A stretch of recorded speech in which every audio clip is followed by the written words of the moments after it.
Hey Kim, just trying to figure out this whole thing about adding a guest. Because every time I go to Keely, it says she's offline. And like, what the F? I don't understand it. Okay.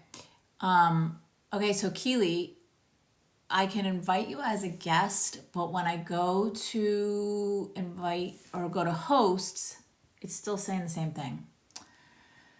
So, do you want me to just invite you as a guest and take it from there? I know. It's ridiculous. All right, let me go to. All right. Okay. Hey.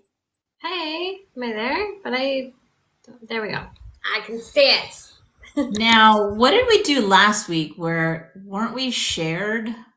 Yeah, you changed the way it looked. How did I do that? I don't know. I'll play with it. Anyway, we got people jumping on, so um,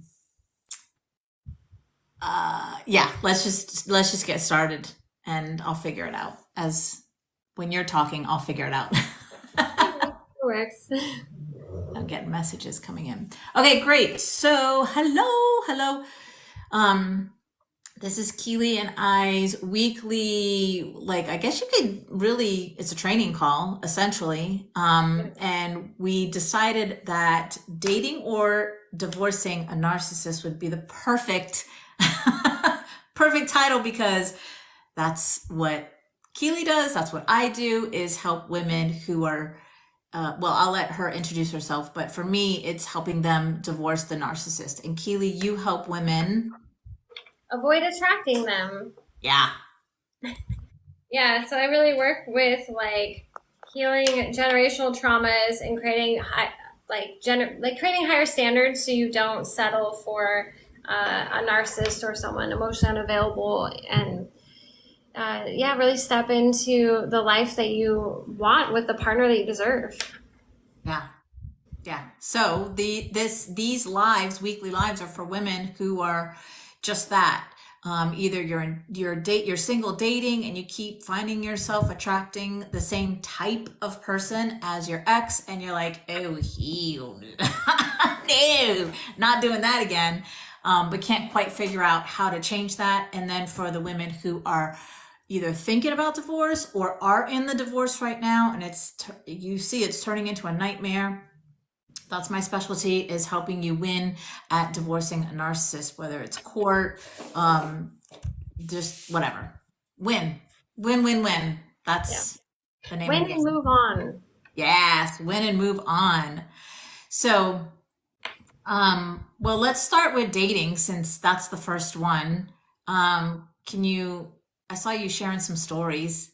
I really want to dive into the Onion Man because I've never heard of that. And I'm in this world. So I feel like that is something that the TikTok family needs to hear about, the Onion Man.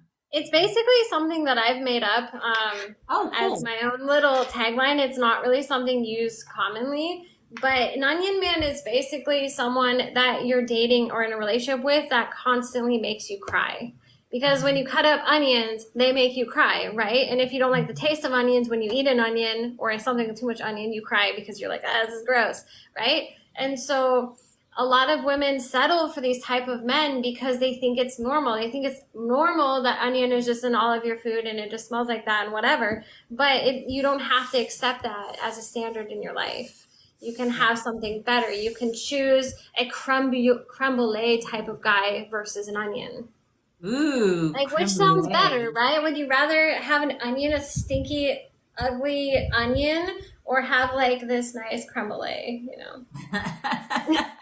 Yeah. know? And when I saw your TikTok video, I was like, oh my God, that was my ex-husband because he always would make me cry, right? But I didn't realize it until way later on that he thrived off of seeing me cry because I was showing emotions about him or about us. But at the time, I thought, because a lot of the trauma bonding that I went through and a lot of people go through is just that. They show up and then they create a situation so that they can be the hero in the situation, and Mhm. you're crying with this situation, which is trauma bonding. It's very sneaky and manipulative and evil, and but yeah, that's what they do. So I hope that your onion man like gets hashtagged the shit out of and like goes out into the world as like a thing that people understand and know about. I think it's a really interesting, like, I think it's a really good analogy because there's, I just remember, I look back at all these relationships that were really toxic. And, during the time you're like, oh, there's something wrong with me, right? I'm just overly emotional. I'm too sensitive. I'm asking for too much. I'm the one creating the drama, right? We always like blame ourselves. But Yep. really, when you get outside of it, you realize that it was really them. Like the best parts of the relationship that you're holding on to were you, and they were the ones that were the stinky onion. And so Yeah.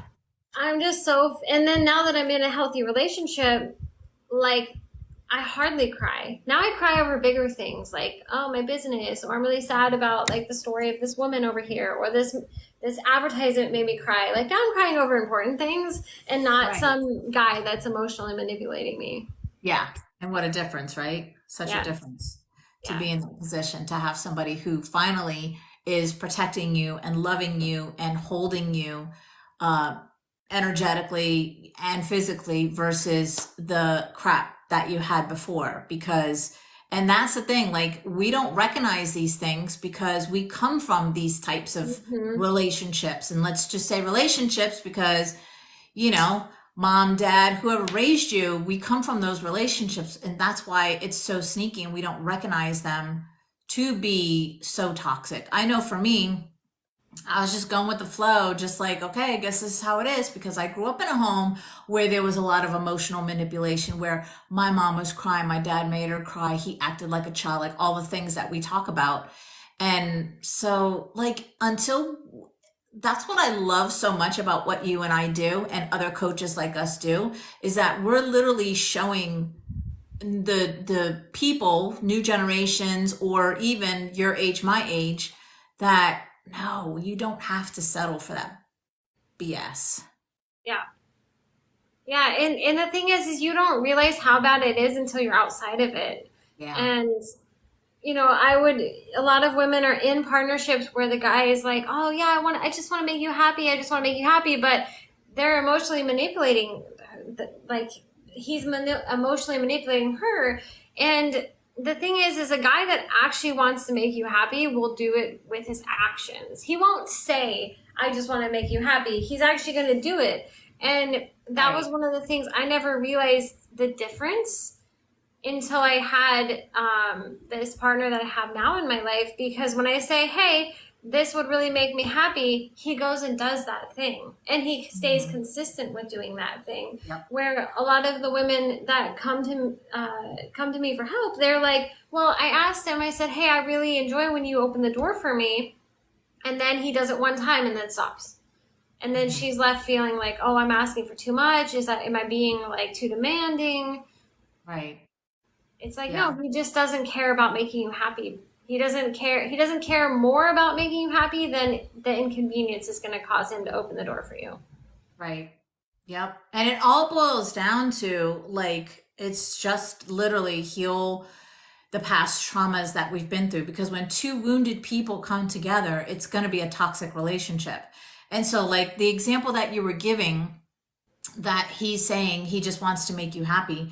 So maybe because, my husband, he loves to watch Jerry Springer. And I know that's such a crazy show, but we were watching it the other day And I was like, so I said to my husband, I'm like, so do you see a theme here with these women? These women were all younger. They were, we can put them in a demographic box or whatever, but this is what I see with women, and I know you see this too, Keely. So all of these women were either they were there because the other one was telling them that I cheated on you, or I want to break up with you, I want to be with you, blah, blah, blah.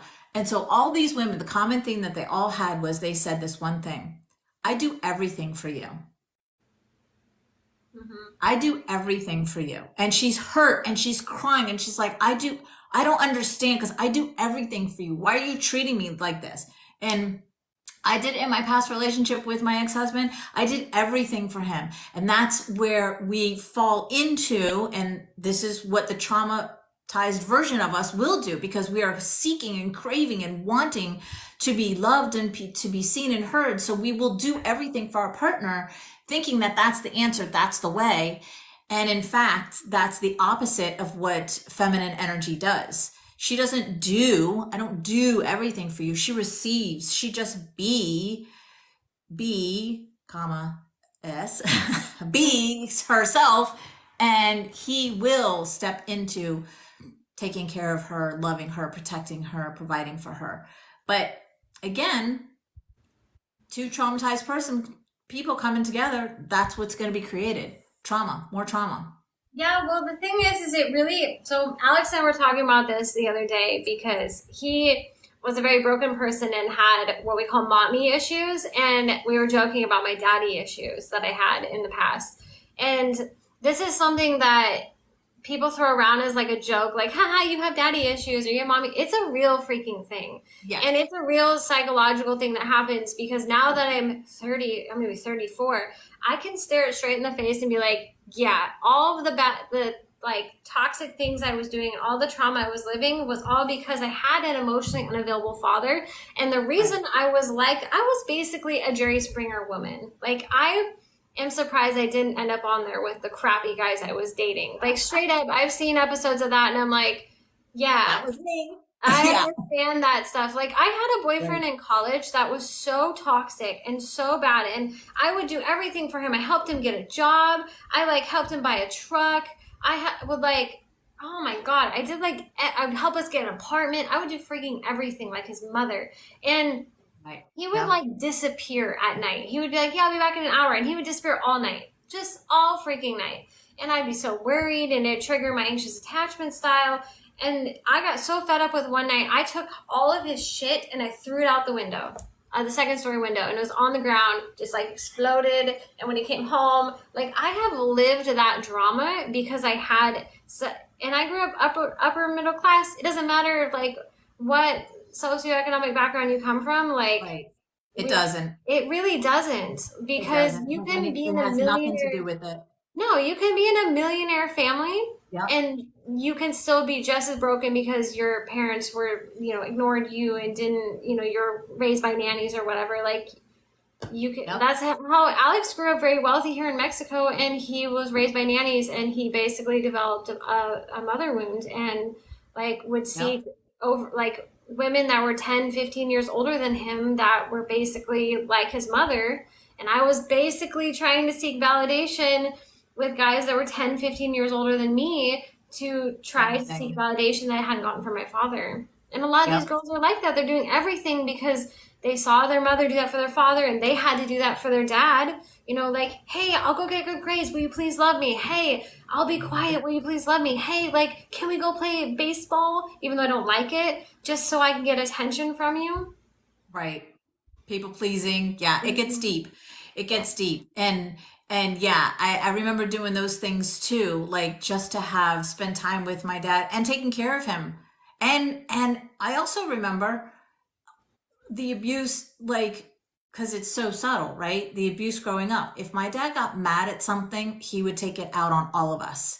So that meant we'd get the silent treatment. But if it was directed at me, like I did something, so he's giving me the silent treatment. I remember being really young, like under a teenager, and writing him a letter, almost like a love letter, like, I'm so sorry, kind of like, will you come back to me type of Yeah. letter that I'm writing to my father.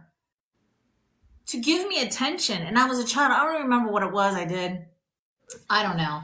But yeah, like it starts very young, and that's why it's so subtle in these relationships that we get into as an adult, because we don't see it for what it is because we grew up in it. And so it feels normal to take care of a man, a full-grown man, as if we're his mom, like mom duties of a little boy. And it's, yeah, and it's so fucking toxic. But like you said, you don't realize all this stuff until you're out of it. And then you look back and you're like, what was Yeah. I thinking? Yeah, and sometimes you're not thinking because the emotional response that comes up so much in during the trigger, like is so intense that you're just reacting, right? You go straight into reactive mode. Like when I got pissed and threw the bag out the window, I wasn't thinking about consequences. I don't even think I looked before I dumped that bag out the window. It could have landed on someone, and I would have been so pissed. I wouldn't have even cared if I went to jail that night. Like Yep. it's a really healing is a really involved process, and it starts with being able to stare reality in the face and honor like where you are right now and what your situation is. So if Yep. you're in a narcissistic abusive relationship, like you have to make the decision that you want something better. I think I don't remember if we talked about this last time, but that big dream, that big vision for your life has to be more exciting than the pain of leaving and the stress of leaving. Yeah. Yep. I just, when I was doing a meditation today, that came through. That's so great because I have this. So when I left my 22-year toxic relationship from South Florida, moving to North Carolina with nothing but a futon couch and an air mattress, I did manifest $10,000 to leave, but literally I was like escaping. Because I didn't want to be in this breakup. I didn't want to be somewhere where I had to look over my shoulder. Maybe it's him, maybe it's his family running into them and shit. Like, nah, I'm going to just come to North Carolina and get really far away. But anyway, there's this quote that I share, which is, as I was crossing over the North Carolina state line, coming here to 42 years old, start my whole life all over again, this thought came across my head, which was, I don't know what the future holds for me, but I know this, it's better than the past. Yeah. And so the visual that came up for me today in a meditation was kind of like what you were just describing, Keely. Like we get to this point where it's so painful to look back and go, I don't want to recreate that, but I don't know how to move forward with.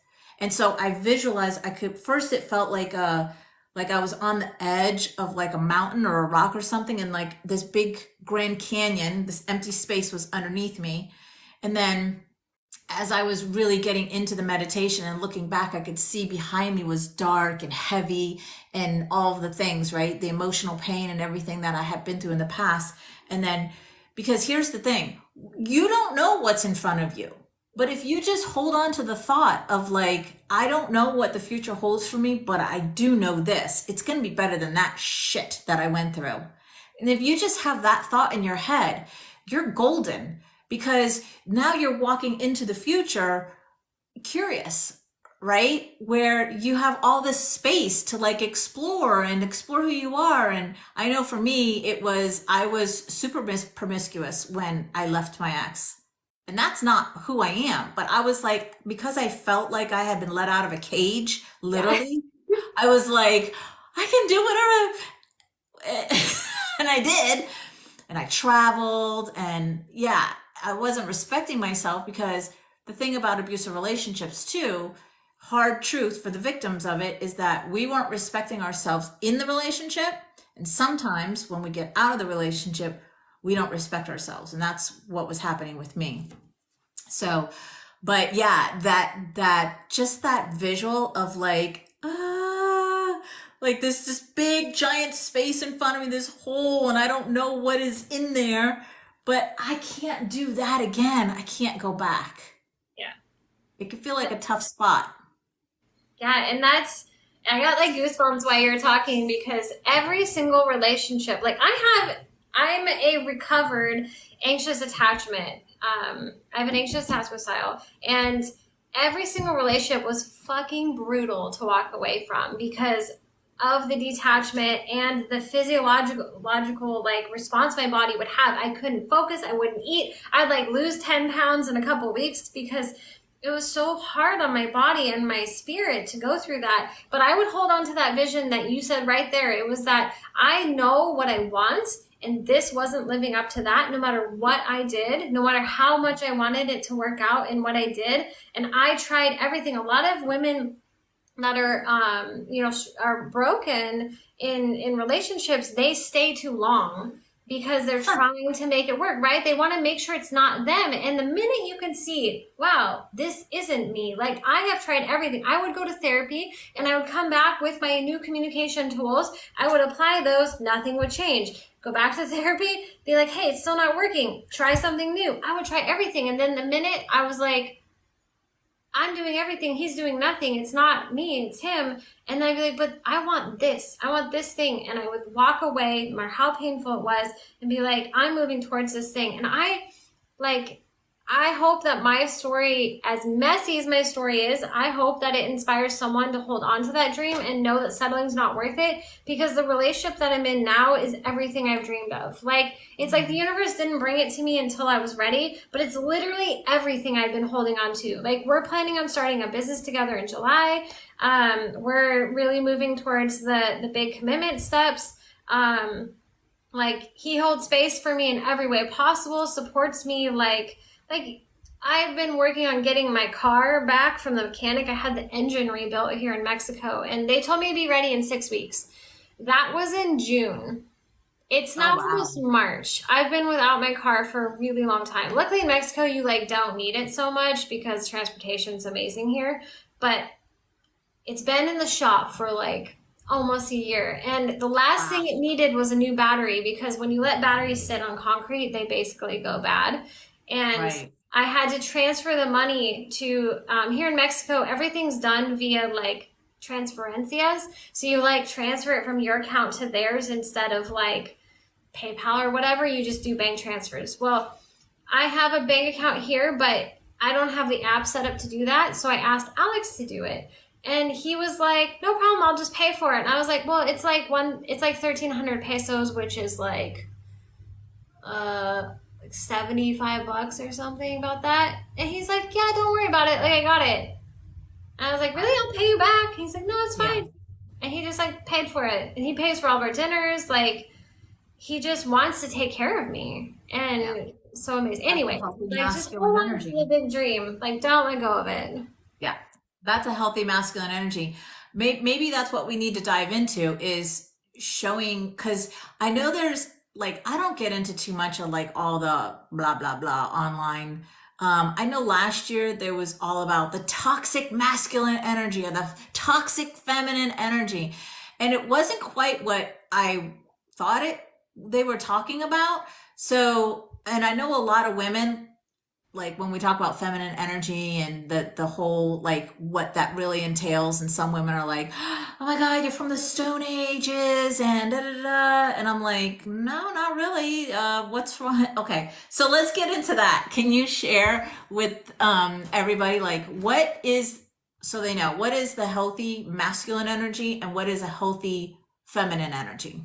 Yeah. So I personally don't believe in toxic masculinity or toxic femininity. I think there's wounded people that, the toxic masculinity you're talking about is basically anti-masculinity, because men that show up aggressive, men that show up manipulative are operating from a wounded little boy space, right? So if you think about, why would someone need to come and be all like extra macho and extra aggressive? It's because he's compensating for the fact he doesn't feel enough. So they're going to amplify emotions and behaviors. And then if you have the opposite where they're manipulating, it's also because they don't feel enough, but they're going for a different behavioral pattern.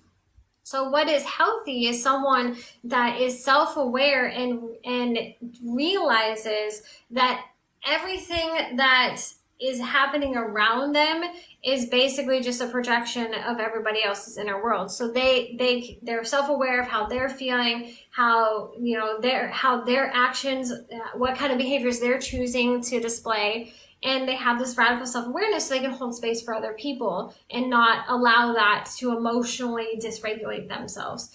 And so with men, what we want to see is the opposite of what we've been told is masculine. And that's Right. part of the problem in this whole idea of toxic masculinity and like pick me men and like simps and all these like really horrible terms that we've started calling each other, especially like picking on men. And they'll call a guy a simp because he brings a woman flowers, but then at the same time, oh my god, look how romantic he is, right? We have all these broken people like trying to tear down everybody else. And so what's healthy masculinity is a guy who wants commitment because he realizes the value of having one woman in his life.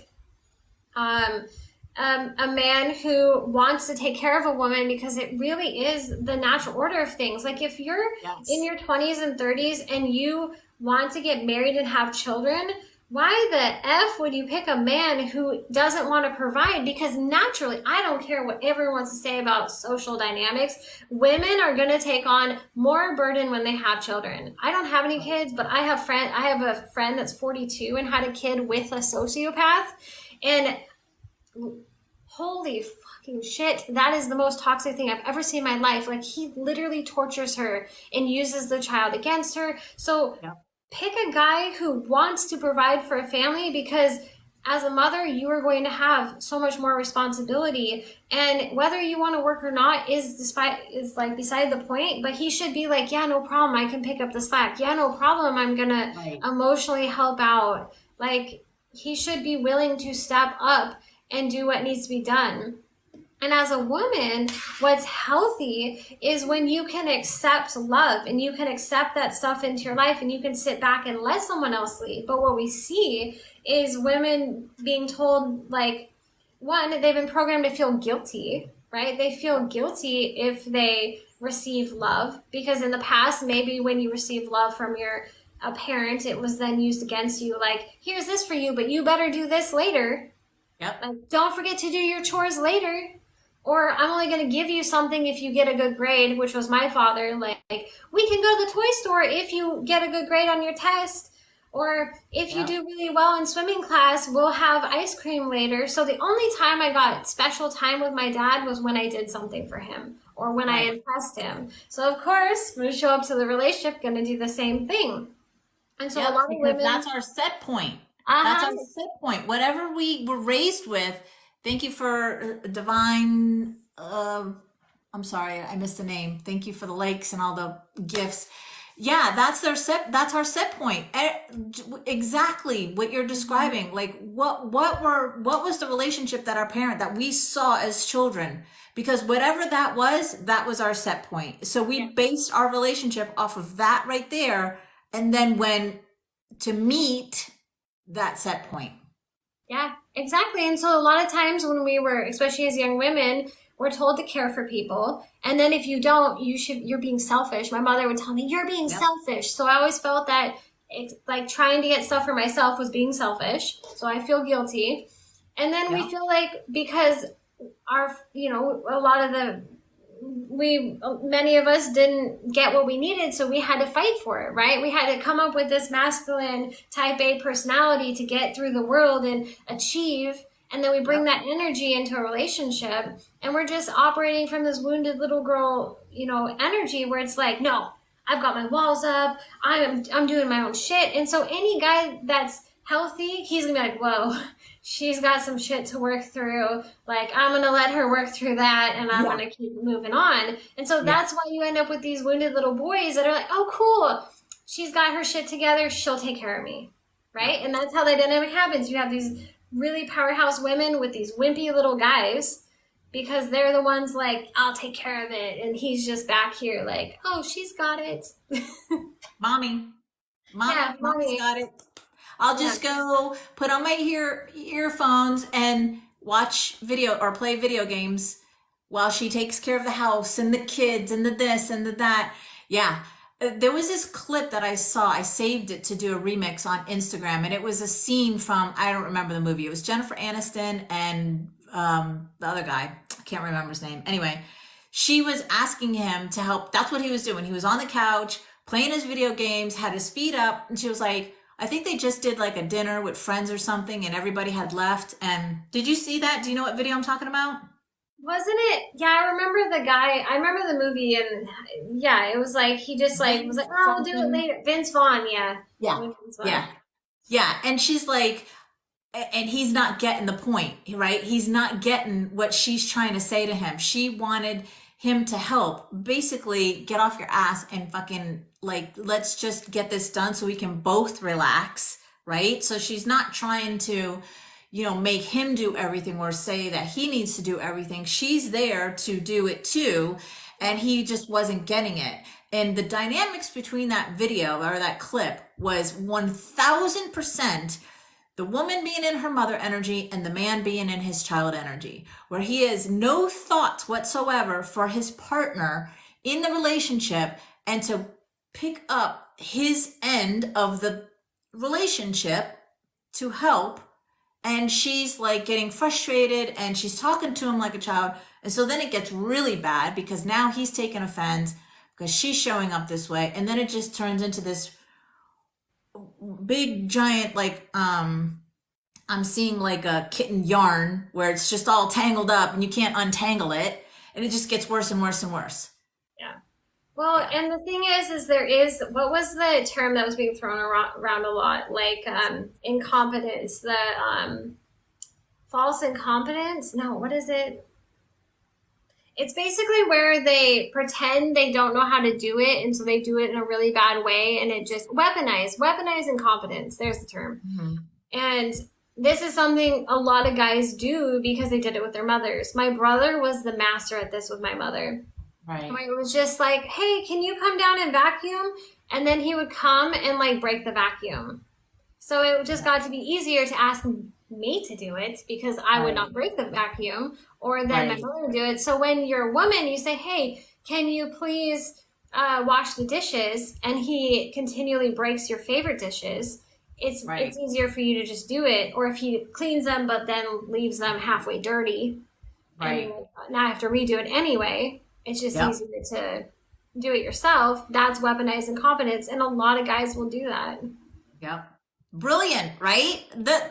Think about it. It's brilliant. It's a brilliant plan to get out of the shit that they don't want to do and to have these women take care of them. Like women, listen, we're not bashing men at all. We love men. We're both in a relationship with a man.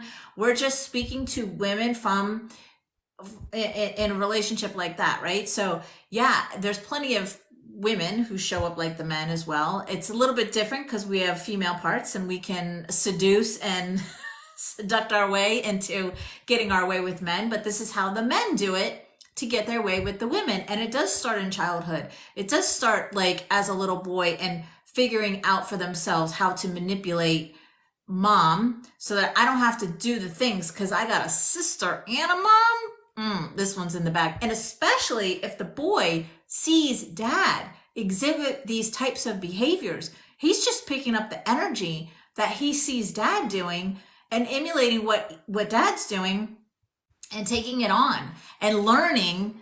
Because here again, learning this is what a relationship looks like. Learning that the woman takes care of the man in the relationships, right? Yeah. Can you answer? I can't see the Yeah, first I was one. gonna drop my so she's just basically saying, validating that like this is what men will do is you'll be like, hey, can you take out the trash? And they Right. halfway do it. They know it needs to go all the way in the can and the lid needs to be shut so the critters don't get into it. But they'll just put it out because in the morning it'll be more convenient to walk 10 more steps to put it in. But then it's all over and he's like, oh, I'm too busy. I can't pick it up. You got it, right? And then he drives off for work and he just created more work for you. And the thing about that is like, you have to, when you notice it, if you understand these behavioral patterns and you know what they are, and you can go to them and be like, hey, do you realize you're doing this? Do you realize that you're sabotaging our relationship with this type of incompetence? And then sit back and see how he reacts, because if he has any empathy, if he really does value and respect you, he's gonna be like, oh my God, I didn't realize I was doing that. That was just an unconscious pattern I have from childhood. Yep. And I want to do better, so I'm going to actually try to make sure I finish these tasks. Or if he gets defensive, note that as a pattern, because do you want to be with someone that's defensive every time you try to communicate something that's hurting you? Right. And this is where the feminine communication comes in, because if you can communicate that to him in your feminine communication, it could be just like you said, Keely, he may not even notice that this is what's happening and that he's hurting her. And if he wants to, he will change. The other thing that I wanted to say to that example that you gave, which was so amazing, because if you see this in dating, let me tell you how it gets worse. And I know for the listeners, some of you will relate to this. If he's half-assing it to take out the garbage as his duty, as partnership, whatever, in the relationship, how do you think he's going to be when you have kids? I used to have to beg my husband to come see his kids get awards in school. I'm That's too really sad. busy. I got work. I can't do, okay. And I would also have to tell him, like, if whatever, an event or a part, even his own kid's birthday party, like, there's no discrimination here. Like, even his own children. If the party was, like, say at 3 o'clock, I would have to tell him, literally, and I have to tell him 1 o'clock, because he would run so late. He was so busy and he couldn't get to it. So he would always show up to everything 1, 2 hours late, to even, like I said, his own kid's party, that I started to lie to him so that he could actually, mommying him, lie to him so that he could show up on time to his own kids' birthday parties or whatever it is, awards or whatever for the kids. And like, basically, I was begging and pleading with him, please show up to your children's, because I didn't want my children to be hurt. I didn't want to deal with seeing my kids cry, why isn't daddy here? And all that. It was such a freaking huge mess. It was such a mess. But my point of sharing that is that if you see this behavior in dating, and then you can communicate it from your feminine energy, right? Healthy communication, whatever you want to Mhm. call it. And then you see the reaction that you're getting, and you can base base it off of that. Like, is he stepping up or out? Yeah, Because I'm because not having kids with somebody like that. yeah, and the thing to note is it has nothing to do with your worthiness of being loved. Like his inability to show up and treat you right Yes. is just a reflection of his own values and his own respect for himself even. Because Right. he's going to be sad when he loses you, right? Like when you say I'm done and you're really done, he's going to be like, "What? What, you cheat on me? Like, why are you leaving me, please?" And he's going to come back, right? He's going to be like, "Don't leave me," because you're the best thing in his life. And Right. but he's the one that fucked it up, and he was the one that wasn't stepping up. And so you have to be the one to make a decision that you want better, because they won't break up with you. They'll stay with you for as long as they can get especially narcissists, they'll stay with you as long as there's energy there. And that's why divorcing a narcissist is a freaking nightmare, because you're exactly right. They don't want a divorce because they know they're going to lose. They know she has rights. They know they have kids together. And so that's where like I say, the claws come out. And every time the narcissist, I hear these stories all the time, where they go after the kids, they go after the money, both, or whatever's there. If there's no kids, it's the money, and it turns into this nightmare. And the latest one I received a message was $650,000 into the divorce, 3 years, still not divorced. And Holy shit. now she's got a judge retaliating against her because I guess she called out the judge for whatever. I don't know. She's not my client. She didn't get in contact with me, but $650,000 in a 3 year divorce, that's not done yet.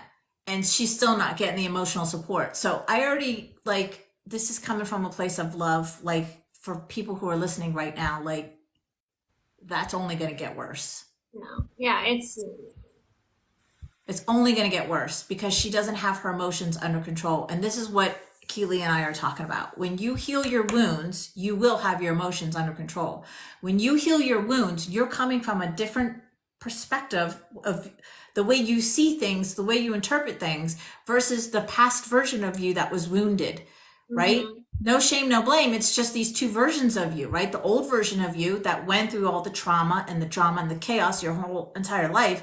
But then when you heal, which is the closing of the gap, to you as the new version of you, the version of you who is in healthy relationships, who is only available to be respected, to be cherished, to be loved, to be adored by a man. You're no longer that wounded little girl anymore, and you're no longer available for the toxic men and the toxic relationships and the toxic behavior. Like you literally, because the wounded part of us does show up as the mother energy because she's always wanting validation, always wanting to feel needed. But the new version of you, the one who's healed her stuff, is like, yeah, no. Yeah. I have a friend, the friend I was telling you about that has the baby with the sociopath. She, it's insane what he'll do to her. Like they've been broken up for over a year, but he will still find any way to sneak back into her life and steal her energy. And the latest was that her car needed to be repaired and she was having a hard time finding a different mechanic other than the one that was his friend that she had always taken it to. So she eventually just ended up taking it to that guy. And she said, when it's ready, call me and I'll come get it. Well, that guy called her ex and he came and picked up the car, showed up at her house with the car, all proud, like, look what I did for you. I picked up the car. I'm so helpful. And Yep. she was like, great. And he was like, well, he wasn't able to fix it all the way. So I can take it back there tomorrow when he's available to help you out. And she's just like, ah. And because this car, he doesn't have a car. And so whenever he wants to do stuff, he'll just be like, hey, can I borrow the car? Because he acts like it's his, right? The Right. entitlement to her things. Yep. And Always. he'll even message her and be like, hey, I'm missing my baby. Can I come see her? And then he'll just show up without even waiting for a reply. And he's just so entitled to her time and her energy. And I'm like, okay, girl, you need to block him in all ways. And then, like, consider a restraining order so he really gets the picture that he can't come and bother you. Because otherwise, it's just like he will find a way any way he can. And if she blocks him on WhatsApp, he's calling her phone number. If she blocks him on the phone, he's emailing her. If that doesn't work, he's calling her friends. It's just like I just got a new male private client. He was referred to me. 11 years, Keely. 11 years. He's in a new relationship with his wife currently, and his ex-wife for the past 11 years has been taking him to court, taking him to court. They have adult children. It's not like they're young. It's not like there's young children. It's not like they have to split up homes. No, she keeps effing with him 11 years later. because she can't stand that he's happy without her. She's so dysregulated. So what is your advice to someone like that? What do you tell them to do? Energetically cut the energy of the toxic person. Yeah. Because what's happening between the two is that there's a reason why she's still doing this 11 years later. Because unconsciously what's happening is he is allowing it, essentially he's allowing it to happen. So there's some kind of a attachment or connection that he has to her. And it's not specifically her that he has the attachment to. It's her energy that resembles or correlates to parenting, growing up. He And probably that's has the bad connection. boundaries with his parents too. Yeah. So now because I met him like just a couple months ago. But anyway, he came to me as a referral. And so when I first met him and his wife, and we were all like kind of like networking, and they were like, oh, what do you do? And I was like, oh, da, da, da. They just busted out laughing. They were like, do you like help with California? I guess she's in California. I'm like, my clients are everywhere. They're all over the world. It's not about a law or anyway. So his wife was like, I will pay you $1,000 right now if you coach him, da da da da. And I'm like, well, I can. Here's my number. Yeah, that's so perfect. Because it's true. Like, even though she's taken him to court, if he would just not react and just go through a lawyer, like hire a lawyer to send the message, and by now there should be nothing left to really, like, she doesn't have anything on him. I don't know the details of what she specifically is. He's entertaining it. Exactly. Yeah. Exactly. Unconsciously, he's entertaining it. And that's how I help my clients. So, I'm a huge advocate for cutting the energy off from, so in this example, from him to her, because energetically, I just posted this recently, like you may have physically divorced somebody, but energetically you're still married, right? Because this is what commonly happens is that there's still an energetic, I call it like a tie, like a rope. There's a Mhm. connection between them. And so once that is cut, literally cut, then she will go away. Because what's happening right now is she is still getting narcissistic supply from him. And he keeps feeding her just like a little baby going, there you go, there you go. Oh, is that good? You like that? Like, obviously unconsciously, but that's what's happening, right? He's feeding her that narcissistic play, and she's like, I love it. Yeah. Yeah, no, it's really crazy that even with toxic relationships that aren't narcissistic, this still applies because last year I made a logo for my now boyfriend for his dental office, and I shit you not, the next day my last ex boyfriend called me and said, "Hey, can you make me a logo for my business?" And I was like, how do you know I just made my new boyfriend a logo? Like, Right. Yeah.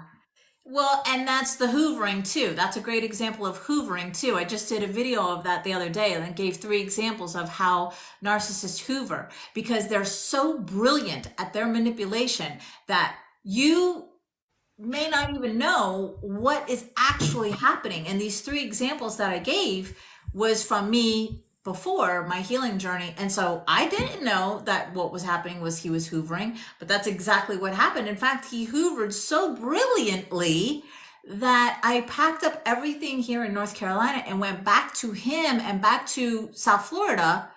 This was back in 2011, 2012, to work things out, mm-hmm. even though my gut was telling me, Denise, it's never gonna work. Like it's over. Like I even remember seeing him at the airport and just looking at him and just like everything in me just like I would never go for this type of person ever. And this was before my healing journey.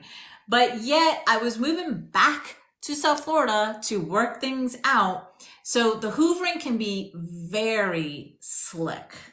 Yeah. Just to be with you, just to be around you, just to get that narcissistic supply, just to like, can you make me a logo? Now you guys are in contact with each other, whether it's email or whatever, and he's receiving it. Like and that's why they call them energy suckers because that's their goal. And divorcing a narcissist, it's the same thing. It's literally energy sucking. Oh, you want to leave me? Because for the narcissist, the abandonment issues come up now. Yeah. You want to leave me? Oh, I'm going to make your life a living fucking hell. And they do because their abandonment issues are coming up and they're like, nobody leaves me. I'm the one who discards you. You don't discard me. And Yeah. so now I'm going to go after you like full throttle all the way to make your life miserable, to destroy you because you hurt my feelings. Yeah. And it's interesting because they'll also use those abandonment issues to throw them in your face. Like, you Right. know I have abandonment issues. How could you do this to me? To try to make you feel guilty for Right. leaving them. Always trying to make it okay, because that's great that you just mentioned that because the victim mentality, the victim consciousness and the abuser consciousness are in the same consciousness. It's the lower levels of consciousness, the fear, the shame, the blame. It's just 2 different sides to it where one is being the abuser and one is one is giving the abuse and one is taking the abuse, Yeah. right? And so, but still in the same level of consciousness. Yeah, but it's crazy because when you're in the midst of these types of relationships, you can't even, you're so emotionally addicted to the cycle that you can't even fathom getting out of it until it has to get so bad, or there has to be this aha moment that is so great that like rocks your world and you're like can never see things differently ever again. Yeah.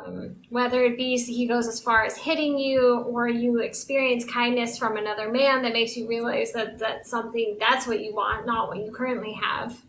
Yeah. Yep.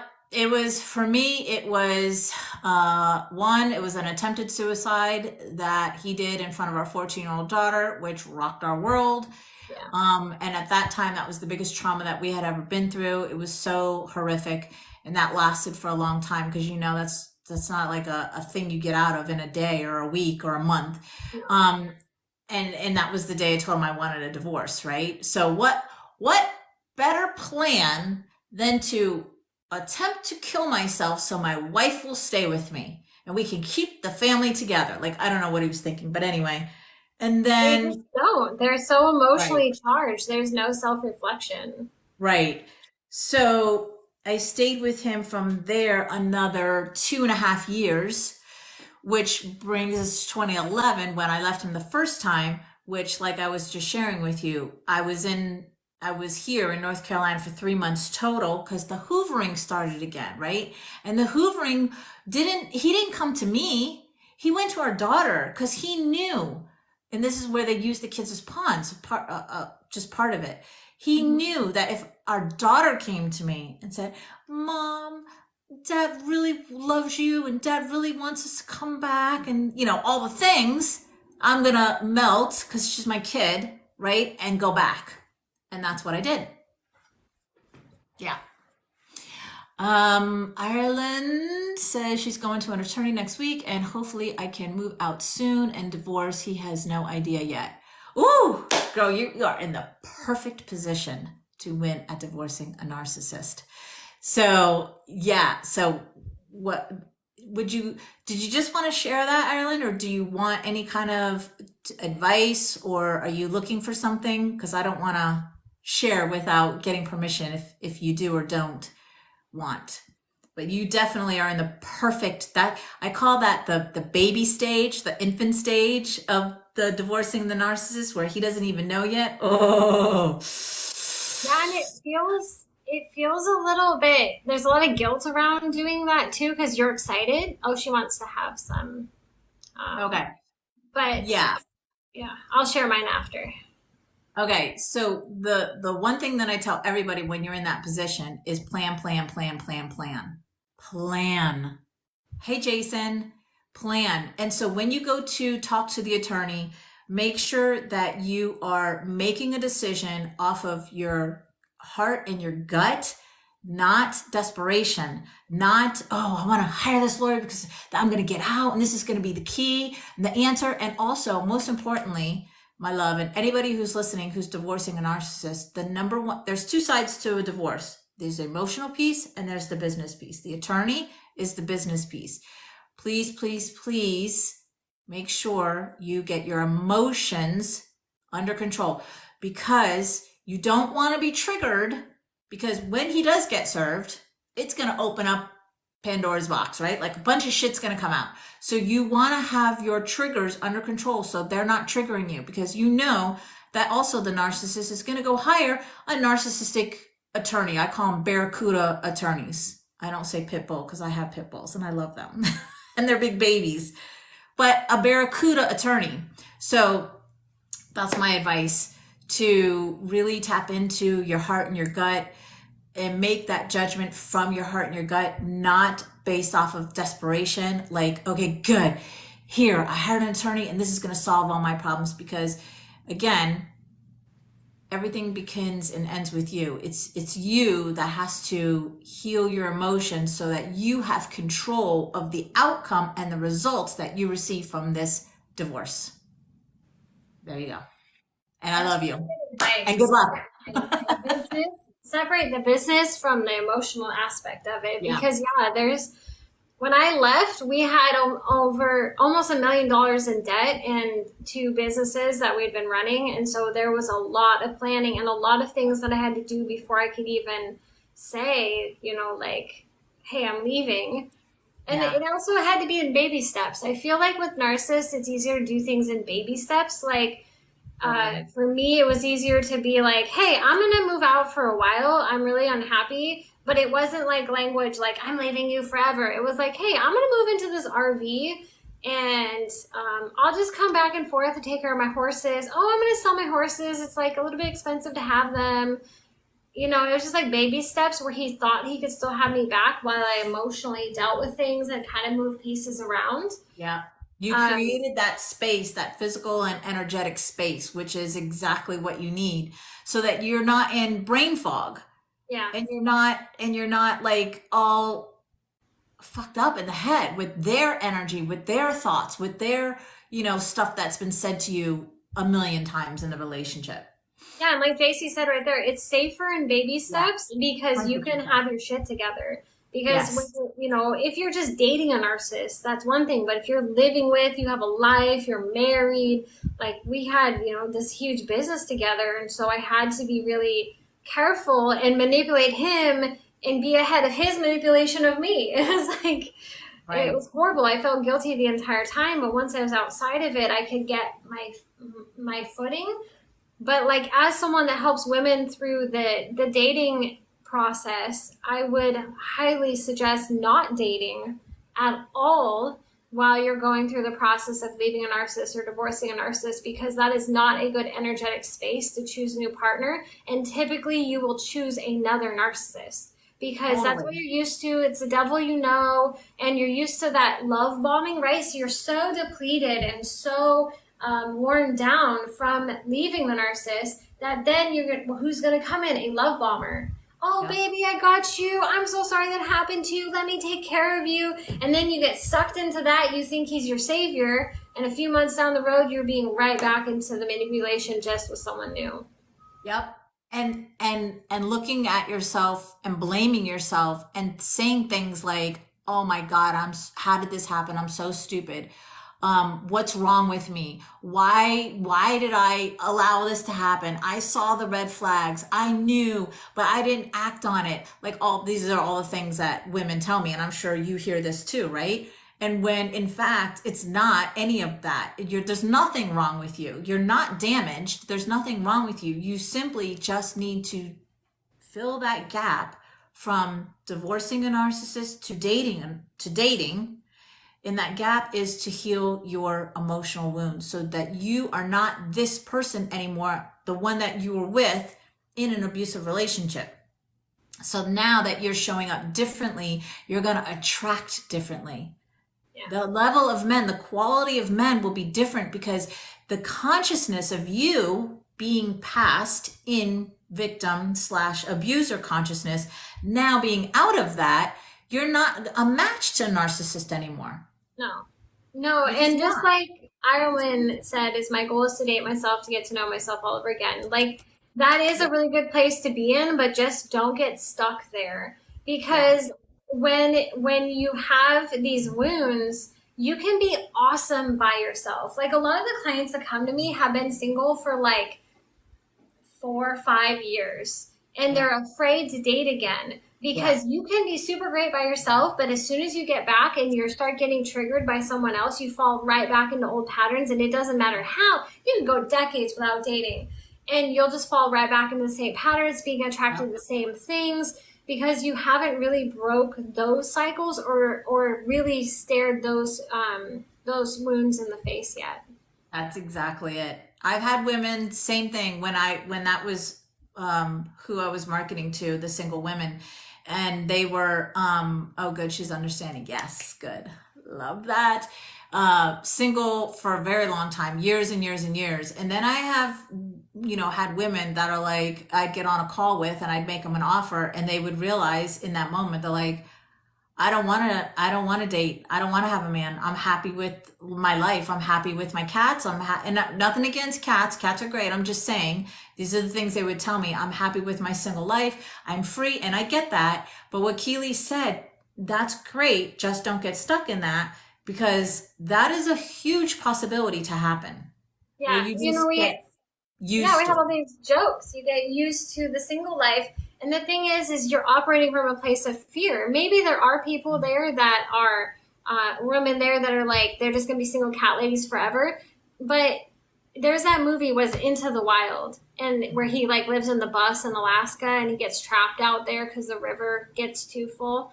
And he eats a bad root and he's dying and whatever. And he writes on the table and he says, life is only real when shared.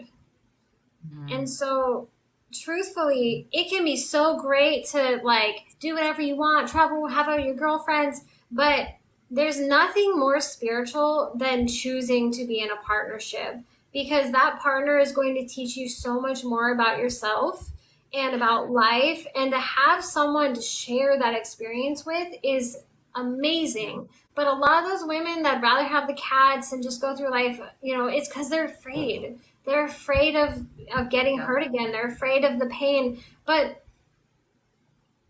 like for me, it was like it's worth it to go through the pain. It's worth it to grow. It's worth it to learn about yourself. And really, I feel like the system that I have now, even if my relationship doesn't work out now, I will be fine because I've created a system. I know the rules. I know what to look for. I know how I want to be treated. I've risen my standards. I've healed those parts of myself where I can literally never get sucked into a bad relationship ever again, because I've Mhm. created the awareness and the healing that needs to happen. And that's why I'm so inspired to help other women with that, because when you embody the energy and the understanding that I have and that I share with my clients, you can never be treated poorly ever again.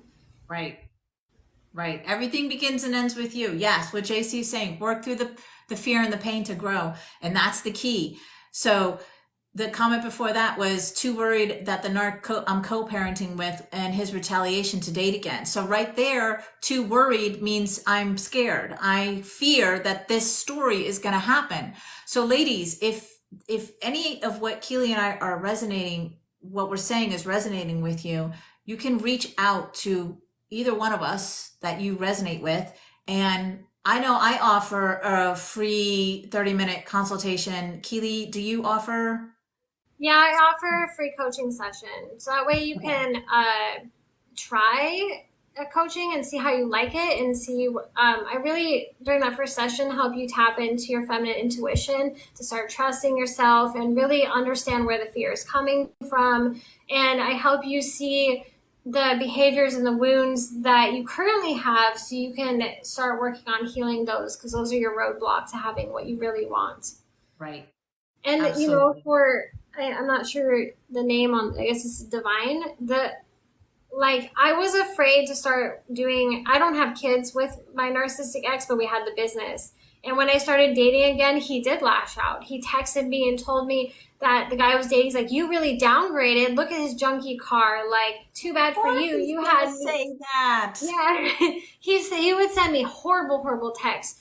But the thing Yeah. is it was worth it to go through that to get where I am now, Yeah. because that was part of the growth and getting free. And if you're still afraid of him and what he's going to do, then he still has control over you and you haven't even left him. You're still with him. You're just living in a separate house, but you're still with him. That's right. That's to the post. You may have physically divorced your partner, but energetically you're still married. Yeah. To that. That's exactly it. And it's very common. Yeah, and if you're afraid to date because you're afraid of another fake mask, you need to find someone that, whether it be me or Denise, that or another coach that can help you through that, because that's what we do. That's what we're here for. Is we're going to help you know and trust your own feminine intuition, that so you can see through the fake mask so freaking fast. Like most of us that are healed, we can see the fake mask really early on, like the signs, the way it makes our body feel, because there's not supposed to be butterflies and all this fireworks and garbage when it comes to dating. And if they make you feel that way, it's probably because it's fake. And that's the alarm. Those are actually alarms going off in your brain telling you like you're believing it as excitement, but it's actually your brain being like, hey bitch, like wake up, this shit's bad, like don't, this is a drug, like don't listen to this. Right. Like pay attention, warning. Yeah. Yeah, Oh God, that is a whole, Keely, that is a whole thing. That's a whole rabbit hole that we could go down, because exactly that. But what were we taught about that? What did society or that whoever is love. That is true love. Disney, right? Disney attraction? princess with the kiss is like fireworks and their feet lift up and they're like, "Ah." Yes. It's Ah, so toxic, because yes. real love, like I remember the first time I kissed my boyfriend, I made him wait like almost 2 weeks. I was like, we're not kissing, we're not doing physical stuff, like I'm just getting to know you. And yeah, I always says it's a soul tie. It's a soul Yeah. tie, all the romance. It's not. It's BS. And I remember when we first kissed, I was like, that was nice. It was just like comforting and calm and like, it was just fine, you know? Yeah. Yep. Well, we are actually a little bit over our time. Keely, you want to, as we wrap this up, you want to share how people can get in touch with you if they've resonated with you and want to work with you or even just feel it out? Yeah, of course. So let me leave a comment here so you guys can follow me here on TikTok. I post videos every day. I also have I created this because it was basically like when I looked back at the changes in my dating habits that helped me start repelling those toxic, like, what are you doing type of guys, the ones that just want to hook up, or the narcissists, or the emotional manipulators, and the mama's boys. I created this list of basically like feminine intuition dating habits, and I put them all into a checklist. And so you can download that at girlstopcrying.com/checklist. And that will basically give you everything you need to know about dating. And if you apply those rules to your dating habits, you will absolutely never end up like, there's no way you'll end up with another narcissist because it repels them so fast. So you can grab that. And of You're course, not at an energetic match anymore. no, yeah, because it puts you in an entirely different energy where Right. they just they can't even hoover. They can't hoover in there. Yeah. Ireland's saying, what's the site again? It's girlstopcrying.com/checklist. I'll type it here too. There you go. Yep. Girlstopcrying.com. Like, girl, wipe your face, or what was it? Yeah. Girl, stop crying. Yeah, it's basically like stop crying over these onion men. Like, Yeah. you deserve You creme deserve brulee. better. You deserve So much freaking better. a red velvet cake or a creme brulee type of man. Like, you don't need no onion. And everything begins and ends with you. So if you want to take advantage of a 30-minute coaching session with me, you can just go to my bio, click the link, and that's where you'll find the coaching application, and also all of my other contacts. And then also there's a free ebook where I share with you one of the versions in the story of what I was sharing before. And yeah, just get in touch with Keely or I or both, whoever you feel drawn to. Remember, everything is about your gut, your instinct. You're a woman. You have strong instinct, intuition. You have it. But maybe you've been ignoring it. So tap into it because it is your guidance system. And Keely and I will be here next week, Wednesday at 12 to 1 Eastern Standard Time. Thank you so much. We got 3,500 likes. Yay! Thank you so much. Yeah, that's amazing. We so appreciate you. We love doing this. We love sharing this information with you. This is our passion because we've been through it and we're out of it. And that's all we want to do is to share with you so that you don't have to maybe take the long road like we did. I know I took the long road. Keely, you're young, so I don't consider that the long road. But I'm not in your shoes, and I haven't gone through what you've gone through. But that's why we're here, is to give you like the shortcuts to get to where we're at so that you can experience a true love after toxic love and get to like close that chapter of your life like permanently so that you get to be free from abuse, free from narcissists, and live your life. And free from the onion men. Yes. All right, my loves. We'll see you next week. Thank you, Keely. Thanks, Denise. Bye. Bye.